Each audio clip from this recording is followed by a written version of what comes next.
வாழ்க்கை நம்ம கையில இருந்தாலும் சில சமயம் நம்ம கையில இருந்து யாரும் கேட்காமயே எடுத்துட்டு போயிடுறாங்க. நம்ம வாழ்க்கைய நமக்கே தெரியாம சில நேரம் நம் கையை விட்டு போயிடுது.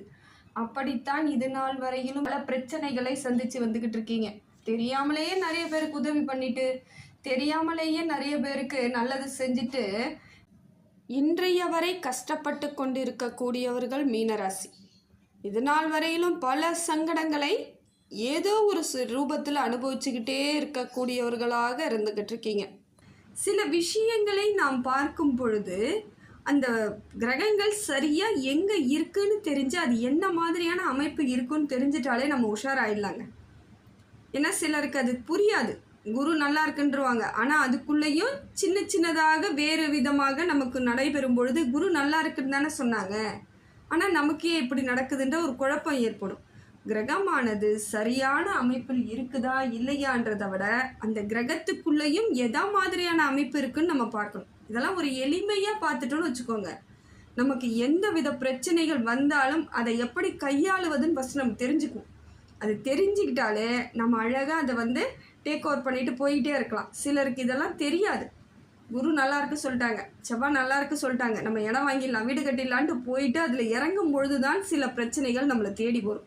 எல்லாம் நல்லா இருக்குன்னு தாங்க சொன்னாங்க, ஆனால் நமக்கு இப்படி ஆயிடுச்சு. எல்லாம் நல்லா இருந்தாலும் அதில் ஏதாவது ஒரு சின்ன மாற்றம் ஏற்பட்டுடுச்சுன்னா நமக்கு பிரச்சனை வருங்கிறது புரிதல் இருக்கணும். அதனால் கரெக்டாக ஃபாலோ பண்ணி பார்த்தோம்னா கிரகங்கள் எதை மாதிரி இருக்குன்னு தெரிஞ்சுக்கலாம். இப்போ அதை எளிமையாக உங்களுக்கு நான் சொல்கிறேன் பாருங்கள். மீனராசியை பொறுத்தவரையிலும் உங்கள் ராசிநாதன் குரு பகவான் உங்களுக்கு நல்ல இடத்தில் தாங்க இத்தனை நாள் இருந்தார். இப்போ குரு பகவான் நல்ல இடத்துல இருந்தாலும் உங்களுக்கு சரியான அமைப்பு ஏற்பட்டிருக்காது. ஏன்னா எல்லாமே கரெக்டாக இருக்க மாதிரி இருக்கும், ஆனால் ஒரு தடங்களோ காரிய நேரம் ஆகிறதோ கால சுமை ஆகிறதோ இல்லை வேலை சுமை ஆகிறதோ நமக்கு இருந்துக்கிட்டே இருக்கும். எல்லாம் நல்லா இருக்குன்னு தாங்க சொன்னாங்க, ஆனால் தடைகள் ஆகுதுங்க. ஒரு வேளை 7.5 சனியில் இருக்கிறதுனால அப்படி ஆகுதோ அப்படின்னு நீங்கள் நினச்சிக்குவீங்க. கிடையாதுங்க.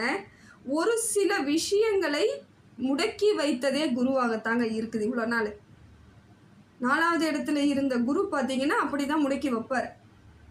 எல்லாம் கரெக்டாக இருந்தாலும் ஏதாவது ஒரு சிலது நமக்கு சரியில்லாமல் போகும். அதெல்லாம் நடந்திருக்கும் மீனராசிக்கு. இப்போ பார்த்தீங்கன்னா அவர் அப்படியே 3வது இடத்திற்கு மாறும் பொழுது உங்களுக்கு நல்ல மாற்றத்தை ஏற்படுத்தி கொடுக்குறாருங்க. இனி எல்லா காரியங்களும் உங்களுக்கு சிறப்பாக நடக்கும். காரியம்லாம் கரெக்டாக ஃபாலோ பண்ணுவீங்க. இப்போ எல்லாமே தொட்டது துலங்கும். காரிய தடைகள் நீங்கிடுங்க. காரிய தடை இல்லைனாலே நம்ம எந்த காலத்தில் எப்படி இருந்தாலும் நம்மளோட வெற்றி முழு முயற்சியாக செய்யும் பொழுது நிறைய நல்ல பலன்கள் கிடைக்கக்கூடிய சூழ்நிலையை உங்களுக்கு உங்கள் ராசிநாதன் கொடுக்குறார். அதே போல் தொழிலில் கொஞ்சம் கவனமாக இருக்கணுங்க. ரொம்ப ரொம்ப கவனமாக இருக்கணும். எல்லாம் நல்லா இருக்கு சொல்லிட்டாங்க, நான் இப்போ கவனமாக இல்லைனாலும் பரவாயில்ல, அது பாட்டு போயிட்டுருக்கோன்னு நம்ம நினைக்கும் பொழுது தான் சின்ன மிஸ்டேக் ஏற்படுத்தும். அதனால் தொழில் பொறுத்தவரையிலும் நம்ம கண்ணும் கருத்துமாக இருக்கணும். இப்போ ஏதாவது நீங்கள் உங்களுக்கு ஏதாவது தேவையில்லாத வேலைகளை செய்யும் பொழுது தொழில் நம்ம விட்டு போகக்கூடிய சூழ்நிலை ஏற்படுது. அதாவது மீனராசிக்கு இந்த ஒரு பாதிப்பு வரக்கூடிய சூழ்நிலை இருக்குது. அதனால் தொழிலை கரெக்டாக ஃபாலோ பண்ணிக்கணுங்க. சொந்த தொழில் செய்யக்கூடியவர்கள் முக்கியமாக கவனமாக இருக்கணும். இல்லைங்க நான் ப்ரைவேட் கம்பெனியில் வேலை பார்க்குறேன், கவர்மெண்ட் ஜாப் தான் இருக்கேன், எனக்கு ஒன்றும் பயம் இல்லைன்னு நீங்கள் நினச்சாலும் அங்கே ஏதாவது சின்ன சின்ன சிக்கல்களோ பிரச்சனைகளோ உங்கள் பேரை தவறாக பயன்படுத்தக்கூடிய சில அசம்பாவிதமோ நடக்கக்கூடிய சூழ்நிலை இருக்குது. அதனால் எல்லாத்துலேயும் கொஞ்சம் ஷார்ப்பாக இருக்கணும், அலட்சியப்படுத்தக்கூடாது. அவ்வளோதான். நம்ம கொஞ்சம் புத்திசாலித்தனமாகவும் நல்லா யோசித்து செயல்படணும். அந்த இடத்துலலாம் ரொம்ப கண்ணும் கருத்துமாக இருக்கணும். ஏன்னா தொழிலுங்கிறது நமக்கு ஒரு மூலதனம். அந்த மூலதனத்தை நாம் சரியாக இருந்தால்தான் மற்ற அத்தனையுமே சரியாக இருக்கும். அதனால் இப்போ என்ன பண்ணுறீங்க, சொந்த தொழில் செய்யக்கூடிய அனைத்து மீனராசிகளுமே பார்த்தீங்கன்னா யோசித்து செய்யுங்க. பேசும்பொழுது நிதானமாக பேசுங்க. பொருள் என்ன கொடுக்குறோம் என்ன வாங்குகிறோன்னு வரவு செலவு கணக்கெல்லாம் கரெக்டாக வச்சுக்கோங்க. சில நேரங்களில் அது உங்களுக்கு தேவையில்லாத சங்கடத்தை ஏற்படுத்தும். கணக்கு கரெக்டாக இல்லைன்னா பிரச்சனையே நீங்கள் சந்திக்கக்கூடிய சூழ்நிலை ஏற்படும். எல்லாத்துலேயும் கணக்கு வழக்கு கௌரவமாக கரெக்டாக வச்சுக்கணும். படிக்கக்கூடிய பிள்ளைகளும் நல்லா படிப்பீங்க, இருந்தாலும் முழுமையாக ஆர்வத்தை அதில் வைக்கணுங்க. உங்களோட எண்ணத்தை ஃபுல்லாக படிப்பில் தான் வைக்கணும். இப்போ 7.5 சனி இருக்கிறது ஒரு பக்கம் இருந்தாலும் குருவோட அமைப்பும் அப்படி இருக்குது. ஞாபகம் இல்லாமல் போகிறது, சில விஷயங்கள் தன்னளவே இயற்கையாகவே சில விஷயங்கள் உங்களுக்கு புரியாமல் இருக்கும். என்ன தான் பாடம் எடுத்தாலும் அது உங்களுக்கு புரியாத மாதிரியான சில எண்ணங்கள் ஏற்படக்கூடிய சூழ்நிலை இருக்குது. மீனராசியை பொறுத்தவரையிலும் மீனராசிக்காரர்களின் பெற்றோர்கள் கொஞ்சம் குழந்தைங்களை கொஞ்சம் கவனமாக பாருங்கள். அவங்கள கொஞ்சம் ஊக்கப்படுத்துங்க, வேற ஒன்றும் வேணாம். அந்த ஊக்கத்தை கொடுத்தாலே அவங்களுக்கு நார்மலுக்கு வந்துடும். ஏன்னா கொஞ்ச நாளில் எல்லாமே மாறும்பொழுது கிரக பலன்கள் உங்களுக்கு நல்ல அமைப்பில் வந்துடும். கொஞ்சம் ஞாபக சக்தி ஏற்படுத்தி விடுங்க. சோம்பேறித்தனத்தை உங்களுக்கு வளர்க்காம பாருங்கள். ஏன்னா இப்போ கொஞ்சம் உடல்லாம் உடையே மசன்னு இருக்கா மாதிரி இருப்பாங்க. ஃபாஸ்ட்டாக எந்த வேலையும் செய்ய மாட்டாங்க. கொஞ்சம் தட்டி கொடுத்து கொஞ்சம் அவங்கள பாராட்டி கொண்டு போகிறதுக்கு முயற்சி பண்ணுங்கள். மீனராசிக்கு இப்போ பாராட்டினீங்கன்னா செஞ்சுருவாங்க. மீனராசியை பொறுத்த வரைக்கும் அதான் எதிர்பார்த்துட்ருக்காங்க. ஒரு கைத்தட்டல், ஒரு பாராட்டு இருந்தாலே போதும். எந்த கிரகம் எப்படி இல்லைனாலும் அவங்க சரியாக அமைச்சுக்குவாங்க. வெளிநாட்டுக்கு போகலாமான்னு கேட்குறீங்க. தாராளமாக வெளிநாட்டுக்கு போகலாங்க. அந்த 7.5 சனியில் இருக்கிறவங்க முடிந்த வரையிலும் வீட்டில் இருந்து வேற எங்கேயாவது கிளம்பி வேலைக்கு போகிறது, இல்லை ஊர் பயணங்கள் போகிறது, அதெல்லாம் செஞ்சிங்கன்னா உங்களுக்கு நல்லது தாங்க. ஒரு இடம் மாறுதல் உங்களுக்கு மன ரீதியாக இருந்து வந்த சங்கடங்களை முதல்ல நீக்கும். அதனால நல்ல லாபம் கிடைக்கும், நல்ல பொருளாதார மாற்றம் ஏற்படும். இப்போல்லாம் வெளிநாட்டு பயணம் எனக்கு கிடைக்காது போல இருக்கே, நேரம் சரியானதான் கிடைக்கும் போல இருக்கே எல்லாம் ஒருத்தவங்க சொல்லுவாங்க. ஒரு சிலவங்க அப்படிலாம் கிடையாதுங்க. உங்களை வெளியே அனுப்பணும் தான் அவர் நினைப்பார். சனி பகவானை பொறுத்த வரையிலும் வெளியே டோட்டலாக ஒரு பிரிவை சந்திக்கக்கூடிய சூழ்நிலை ஏற்படும். நீங்கள் வீட்டிலேயே இருக்கிறீங்க, நான் இந்த உள்ளூர்லேயே இருக்கிறேன்னா கூட உங்களை விட்டு மற்றவங்க பிரியக்கூடிய சூழ்நிலை நிச்சயமாக நடக்கும். உறவுகள் என்னதான் சேர்ந்து இப்போ இருக்கிற மாதிரி இருந்தாலும் சில நேரங்களில் அதையும் சந்திக்கக்கூடிய சூழ்நிலை ஏற்படும். தனிமைப்படுற மாதிரி இருக்கும். அதுக்கு நீங்கள் இந்த வெளியூர் பயணம், வெளிநாட்டு பயணத்துக்கெலாம் போனீங்கன்னா, வேலை சம்மந்தப்பட்ட வேலைக்கு போனீங்கன்னா ரொம்ப விசேஷங்க.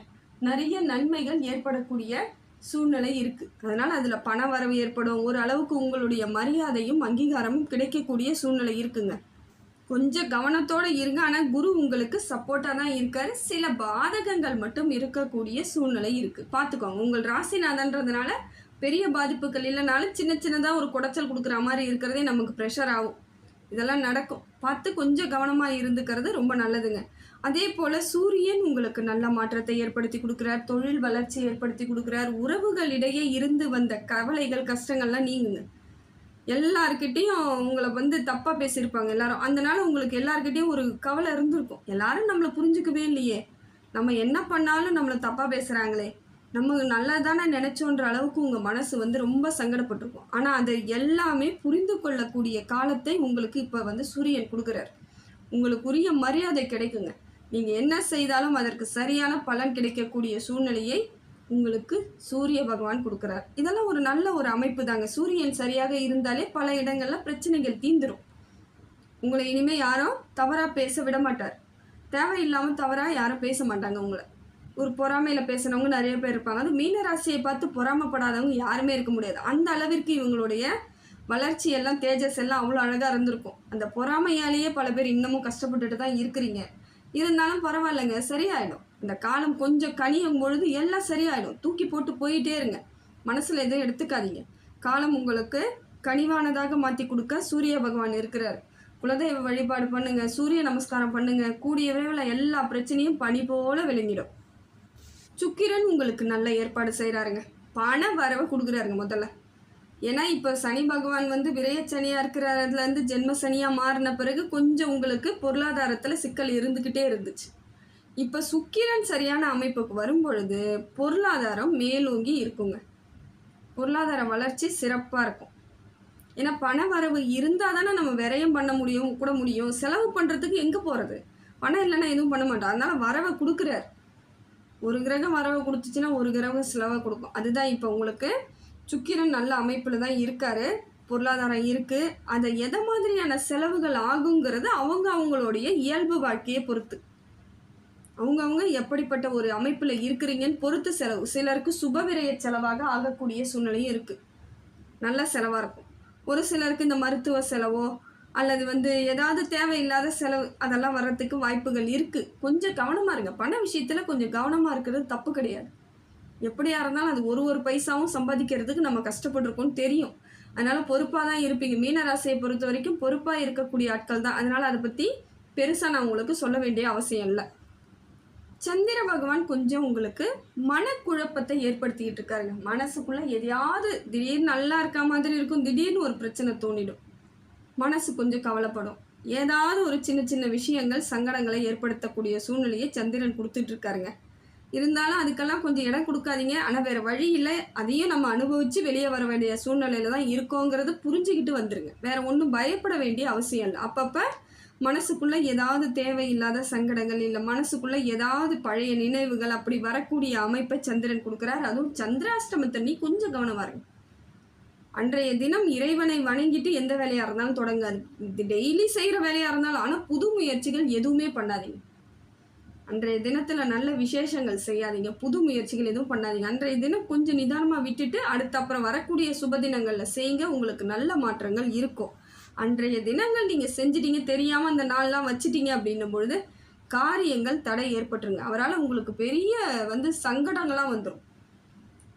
சந்திரன் சரியில்லாத பொழுது, சந்திர ஆஷ்டமம் ஆகும் பொழுது இன்னும் வேதனை. அதனால் முடிந்த வரையிலும் கொஞ்சம் அந்த கால நேரத்தெல்லாம் பார்த்து வைங்க. சில விஷயங்களை சந்திராஷ்டமத்தினி பேசாதீங்க, பேச்சுவார்த்தை கூட வச்சுக்காதீங்க. அன்றைய தினம் இயல்பாக எந்த வேலையை எப்படி செய்வீங்களோ அந்த வேலையை மட்டும் செய்யுங்க. புது முயற்சிகளை தவிர்ப்பது ரொம்ப நல்லது. சந்திரன் அப்படி இருக்கும் பொழுது மனசுக்குள்ளே கொஞ்சம் வேதனையை கொடுத்துட்டு இருக்க மாதிரி இருக்குது. நிறைய உடற்பயிற்சி பண்ணுங்க. எந்த கோவில்களுக்கு வேணாலும் போங்க. இந்த கோவிலுக்கு அந்த கோவிலுக்கு இல்லை, பக்கத்தில் ஏதாவது கோவிலுக்கு போகணும்னு தோணுதா, மனசு ரொம்ப கஷ்டமாக இருக்கா, உடனடியாக ஒரு கோவிலுக்கு போயிட்டு வந்துடுங்க. இதுதாங்க நல்ல ஒரு அமைப்பான உங்களுக்கு புரிதலோடு சொல்ல வேண்டிய விஷயம். பார்த்தீங்கன்னா கோவிலுக்கு போயிடுங்க. அது எந்த கோவிலாக இருந்தாலும் போயிட்டு வந்துடுங்க. சனி பகவான் இப்போ உங்களுக்கு ஜென்ம சனியாக இருந்து வக்கர பயிற்சியில் இருக்கிறதுனால பெரிய பிரச்சனை ஏதாவது வருமோன்னு பயப்படாதீங்க. அதெல்லாம் ஒன்றும் இல்லை, கடந்துட்டீங்க. நிறைய கஷ்டத்தை கடந்தாச்சு, நிறைய பிரச்சனையை கடந்தாச்சு. அதோட கொஞ்சம் கொஞ்சம் அந்த பாதிப்புகள் தான் இப்போ உங்களுக்கு இருந்துக்கிட்டு இருக்கு. இருந்தாலும் முன்னெச்சரிக்கையோடு இருக்கும் பொழுது நம்ம கொஞ்சம் தப்பிச்சுக்கலாம். ஏன்னா இன்னும் ஜென்ம சனியில் இருந்து பாதச்சனிக்கு அவர் முழுமையாக வெளிவர இன்னும் கொஞ்சம் காலம் இருக்குது இல்லையா? அதனால் அந்த காலத்தில் நாம் கொஞ்சம் அவசரப்படாமல் நிதானமாக இருக்கிறது நல்லது. அதெல்லாம் நடக்குது. நேரம் இப்படி இருக்குதுன்னாலே நமக்கு சில மன உளைச்சல் வரலாம், டென்ஷன் வரலாம், திடீர்னு கோபம் வரும். ஏன் கோபப்படுறோன்ற அர்த்தம் இல்லாத கோபம்லாம் வரும். அது சாதாரண விஷயம் கூட நமக்கு அது பெருசாக தெரியலாம். நம்மளை சாதாரணமாக விளையாட்டாக கூட பேசின விஷயங்கள் பெருசாக எடுத்துக்குவோம். அதனால் அதெல்லாம் செஞ்சுக்காதீங்க. எல்லாம் சனி பகவான் அப்படி தான் இருப்பார். கொஞ்சம் உங்களை ஒரு மன உளைச்சலோடு மனப்பதட்டத்தோடு வச்சுருக்கக்கூடிய சூழ்நிலையாக இருக்குது. கவலைப்படாதீங்க, அது பெரிய பாதிப்புகள் கிடையாது. ஏன்னா மன கஷ்டன்றது ஒரு பிரச்சனை கிடையாதுங்க. அதை கொஞ்சம் நம்மளே சரி பண்ணிக்கலாம். இந்த பண கஷ்டமும் உடல் ரீதியான பிரச்சனைகள் வந்தால் மட்டும்தாங்க நம்ம ரொம்ப மனசும் சேர்ந்து இன்னும் பெரிய பாதிப்புகளை ஏற்படுத்தும். அதனால் மனசு சரியில்லைன்னு யாரும் அவஸ்தைப்படாதீங்க. மனசு சரியில்லையா இருக்கவே இருக்குது. நமக்கு மருத்துவர்னா யார்? கோவில் தான், தெய்வங்கள் தான். மனசு சரியில்லையா போய் கோவிலில் விழுந்துருங்க, எல்லாம் சரியாக போயிடும். நமக்கு ஒரு பிரச்சனையும் இல்லை. மனசு அன்றைக்கே ரிலாக்ஸ் ஆகிடும், சந்தோஷப்படக்கூடிய சூழ்நிலை ஏற்பட்டுடும். ஆஞ்சநேயர் வழிபாடு இன்னும் உங்களுக்கு சிறப்பு கொடுக்குதுங்க. விநாயகர் வழிபாடு இன்னும் உங்களுக்கு சிறப்பு. குலதெய்வ வழிபாடு, அம்மன் வழிபாடு, இது எல்லாம் உங்களுக்கு நல்ல ஒரு மாற்றத்தை கொடுக்குது. மீனராசியை பொறுத்தவரையிலும் எடுத்த காரியங்கள் எல்லாம் சரியாக நடக்கும். ஆனால் கொஞ்சம் தடைகளோ, காலதாமதமோ, வேலை பலுவோ, பொருளாதார ரீதியாக சில சிக்கல்களோ தான் இருக்கும். ஆனால் காரியம் உங்களுக்கு வெற்றி கிடைக்கும், அது உறுதி தான். செய்யும் செயல்கள் எல்லாம் உங்களுக்கு சரியாக தான் இருக்கும். கொஞ்சம் இது மாதிரி அலைச்சல் இருக்கும்பொழுது கொஞ்சம் நாம் நிதானத்தை கடைபிடிச்சிக்கிறது நல்லது. அதே போல் பண விஷயத்தில் மிக மிக கவனமாக இருக்கணுங்க. அது கொடுக்கல் வாங்கல் விஷயம். ஏற்கனவே கொடுத்த இடத்துலேருந்து வாங்கிறது கூட கொஞ்சம் நிதானமாக முயற்சி பண்ணி வாங்கிறதுக்கு முயற்சி பண்ணுங்கள். கொஞ்சம் அவசரப்பட்டுறாதீங்க. ஏன்னா இப்போ கோர்ட்டு கேஸுன்னு போய் அலையிறதோ, இல்லை தேவையில்லாத பஞ்சாயத்து பேசுகிறதோ அதெல்லாம் செய்யாதீங்க. நேரடியாகவே கேட்டு பேசி கொஞ்சம் அனுசரித்து அப்படி வாங்கிக்கிட்டு வந்துடுறதுக்கு முயற்சி பண்ணுங்கள். அதெல்லாம் சரியாயிடும். இவங்களெல்லாம் நீங்கள் கூட வைக்கும் பொழுது தான் அது பெரிய சிக்கலாக மாறுவதற்கான காலமாக மாறிடும். அதனால் இந்த இடத்துல கொஞ்சம் நீங்கள் புத்திசாலித்தனமாக யோசித்து செயல்பட்டீங்கன்னா அந்த பிரச்சனைலாம் காணாமல் போயிடும். பண வரவு இருக்குதானா. அதனால் இதுக்கு மேலே கொடுக்கல் வாங்கல் விஷயத்தில் கொஞ்சம் கவனமாக இருங்க. பாதச்சனி முடியும் வரையிலுமே நீங்கள் பொருளாதார விஷயத்தில் ரொம்ப ரொம்ப ரொம்ப சிக்கனமாகவும் கவனமாகவும் இருக்க வேண்டிய கட்டாயத்தில் தாங்க இருக்கிறீங்க. அதே போல் பேசும் பொழுது என்ன பேசுகிறோன்றதை தெரிஞ்சுக்கிட்டு என்ன அர்த்தத்தில் பேசுகிறோன்றதை தெளிவோடு பேசுங்க. நீங்கள் சாதாரணமாக பேசுகிற விஷயமும் பெருசாகக்கூடாது, அவங்க சாதாரணமாக பேசுகிற விஷயமும் உங்களுக்கு பெருசாகாமல் புரிதலோடு கரெக்டாக அந்த இடத்த நீங்கள் கடந்துட்டீங்கன்னா பிரச்சனை இல்லை. ஏன்னா வாயிலிருந்து டக்குன்னு ஏதாவது வார்த்தைகள் வந்துடும், அதெல்லாம் மனசங்கடத்தை ஏற்படுத்தும். உங்களுக்கே அது கஷ்டத்தை கொடுக்கும். நம்ம இப்படி சொல்லிட்டோமேன்னு நீங்களே வருத்தப்படக்கூடிய சூழ்நிலை ஏற்படும். ஏன்னா பெரும்பாலும் மீனராசிக்காரர்கள் யாருடைய மனதையும் புண்படுத்த மாட்டாங்க. எல்லா இடத்துலையும் கொஞ்சம் நிதானத்தை கடைபிடிக்கிறவங்க யாரும் பார்த்தா மீனராசியாக தான் இருக்கும். ரொம்ப பொறுமையாக இருப்பாங்க. அந்த பொறுமை தான் சில நேரம் கோபமாகவும் மாறும். ஏன்னா எவ்வளோக்கு எவ்வளோ பொறுமையாக இருக்காங்களோ அப்புறம் கோபம். அந்த சாது மிரண்டால் காடு கொள்ளாதுன்ற மாதிரி இவங்க விஷயத்தில் அது உண்மையாக இருக்குங்க. ரொம்ப பொறுமை, நிதானம், அட்ஜஸ்ட் பண்ணுவாங்க, விட்டு கொடுப்பாங்க, எல்லாத்தையும் ஏற்றுக்குவாங்க. ஆனால் அதே திருப்பி அவங்க அடிக்க ஆரம்பித்தா அவ்வளோ கோவம் வந்துடும் உங்களுக்கு. அதனால் கொஞ்சம் நீங்கள் கட்டுப்படுத்திக்கோங்க. சில விஷயங்கள் நம்மளுக்கானது இல்லைன்னு நினச்சிக்கோங்க. அதுதான் நல்லது. ஏன்னா அதில் தான் உங்களுக்கு உடல் ரீதியான பிரச்சனை வந்துடும். ஏன்னா இப்போ ஜென்ம சனியில் இருக்கும் பொழுது ஏதாவது தேவையில்லாத உடலுக்கு பிரச்சனை வருதுன்னா அது அப்படியே வளர்ந்துக்கிட்டே இருக்கும். முடிந்த வரையிலும் அந்த மாதிரி எண்ணங்களை வளர்த்துக்காதீங்க. உடம்பை கொஞ்சம் ஜாக்கிரதையாக பார்த்துக்கோங்க, அலட்சியப்படுத்தாதீங்க. அதனால் பேசும்பொழுது நிதானமாக பேசுங்க. எல்லா இடத்துலையும் பொறுமை, நிதானம், பண விஷயத்தில் ரொம்ப கவனம், உஷாராக இருந்துட்டிங்கன்னா இந்த காலம் உங்களுக்கு நல்ல காலம்தாங்க. 7.5 சனிலையும் உங்களுக்கு எந்த பெரிய பாதிப்புகள் ஏற்படாது, நிச்சயமாக ஏற்படாதுங்க. ஏன்னா மற்ற கிரகங்கள் எல்லாமே உங்களுக்கு சப்போர்ட் பண்ணக்கூடிய சூழ்நிலையில் தான் இருக்குது. அதனால் இனி வரக்கூடிய காலங்கள் இறைவன் அருளால் அனைத்தும் நன்மையாகவே நடக்கக்கூடிய காலமாக இருக்குதுங்க.